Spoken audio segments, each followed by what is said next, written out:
एक अय्याश राजा था। वो इतना धूर्त था कि नगर में किसी भी खूबसूरत महिला या लड़की को देख लेता तो अपने रुतबे के दम पर उसे हासिल कर लेता। एक बार राजा ने अपने लड़के के जन्म दिवस पर एक बहुत बड़े उत्सव का आयोजन किया, जिसमें नगर के सभी लोग पधारे। राजा का सबसे खास मंत्री भी अपनी पत्नी सहित राजा के यहाँ उत्सव में शामिल होने पहुंचा। जब राजा ने मंत्री की पत्नी को देखा तो राजा उसे देखता ही रह गया। राजा ने आज तक इतनी सुंदर स्त्री नहीं देखी थी। उत्सव खत्म हुआ, सभी अपने घरों को लौट गए, पर राजा का सुख चैन छिन चुका था। उसे रह रहकर बस मंत्री की स्त्री के ही विचार आ रहे थे। उस रात राजा सो भी न सका। उसने पूरी रात करवटें बदलते और मंत्री पत्नी को हासिल करने की तरह तरह की योजनाओं को सोचते हुए ही बीता दी। आखिर राजा को एक युक्ति सूझी। सुबह होते ही उसने बुलावा भेजकर मंत्री को अपने पास बुलवा लिया और एक पत्र देकर कहा, ये फलां फलां राज्य में लेकर जाना है। मंत्री ने कहा, ठीक है महाराज। घर जाकर पत्नी को बता। राजा के इरादों से अनजान मंत्री निकल लिया गंतव्य की ओर। मंत्री की पत्नी को हासिल करने के लिए उतावले राजा का तो एक एक पल सदियों के बराबर जा रहा था। जब उसे पक्का विश्वास हो गया कि मंत्री सफर पर जा चुका है तो राजा भी इत्र वगैरह लगा चल दिया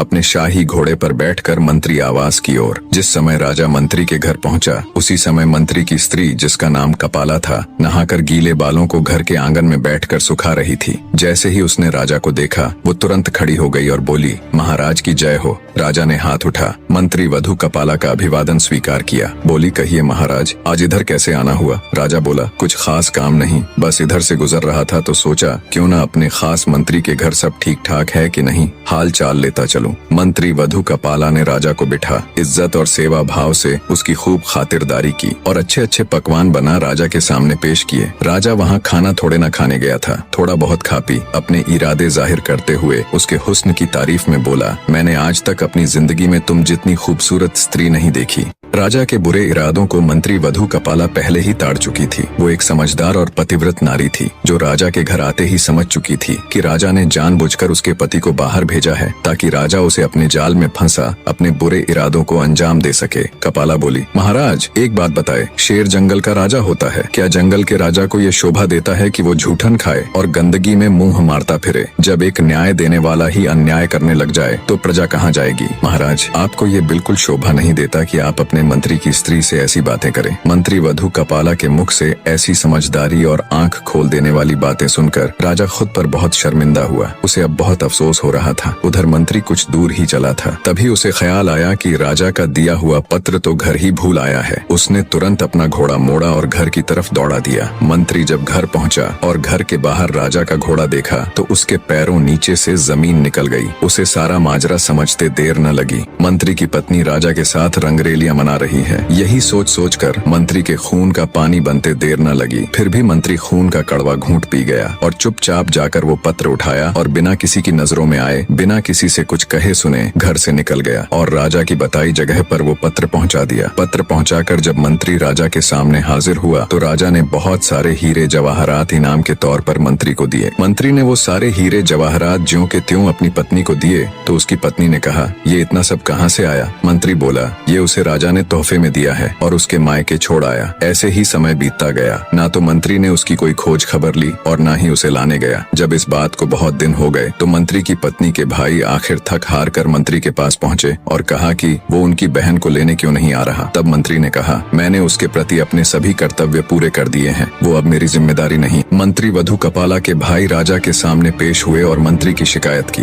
राजा ने तुरंत मंत्री को भी बुलवा लिया। मंत्री के साले बोले, महाराज, हमने एक सुंदर हरा भरा फल फूलों से लदा हुआ बाग इसके हवाले किया था जिसमें एक मीठे पानी से लबालब भरा कुआं भी था, परंतु महाराज आपके सामने खड़े इस शख्स ने हमारे उस हरे भरे सुंदर बाग को उजाड़ दिया, उसके सारे फल खा गया और उस कुएं के मीठे पानी तक को भी खराब कर दिया। राजा ने मंत्री से पूछा, क्यों भाई, क्या ये ठीक बोल रहे हैं? अपनी सफाई में कुछ कहना चाहते हो? मंत्री बोला, जी महाराज, इन्होंने मुझे उस बाग को जैसा सौंपा था वो उससे भी बढ़िया हालत में मैंने इनको वापस लौटाया है। ये सब सुन राजा ने मंत्री वधु कपाला के भाइयों से पूछा, क्या मंत्री ठीक कह रहा है? बोले, हाँ महाराज, ये बात सही है कि बाग बिल्कुल सही सलामत है, पर राजा साहब, हम इससे बाग वापस देने की वजह जानना चाहते हैं। राजा ने मंत्री से पूछा तो मंत्री बोला, महाराज, बाग वापस करने की वजह ईर्ष्या या नफरत नहीं है। दरअसल एक दिन जब मैं बाग में आया तो मैंने शेर के पंजों के निशान देखे तो मुझे डर हुआ कि कहीं शेर मुझे भी ना खा जाए। बस इसी बात के डर से मैंने बाग में जाना बंद कर दिया। राजा सबकी बात बड़े ध्यान से सुन रहा था। वो सिंहासन से खड़ा हुआ और बोला, मंत्री साहब, अपने बाग में बेखौफ बिना किसी डर भय के चले जाओ। इसमें कोई शक नहीं कि शेर तुम्हारे बाग की तरफ गया था, लेकिन वो शेर ना तो तुम्हारे बाग में कोई असर छोड़ सका और ना ही बाग का कोई पत्ता तोड़ सका, ना ही कोई फल खा सका। वो शेर तुम्हारे बाग में थोड़ी देर रहा, फिर मायूस होकर लौट गया। राजा बोला, कसम उस ऊपर वाले की, मैंने तुम्हारे बाग के चारों तरफ लगी मजबूत दीवार जैसी पहले कभी नहीं देखी। उसके बाद मंत्री सीधा अपनी ससुराल गया और पत्नी कपाला को ले आया। सारा माजरा बिना मंत्री वधू की इज्जत उछाले सुलझ गया और दरबार में बैठे किसी भी व्यक्ति को कुछ समझ नहीं आया। ऐसी ही और कहानियों के लिए चैनल सब्सक्राइब कर चैनल पर बने रहे। आप सबका तहे दिल से धन्यवाद।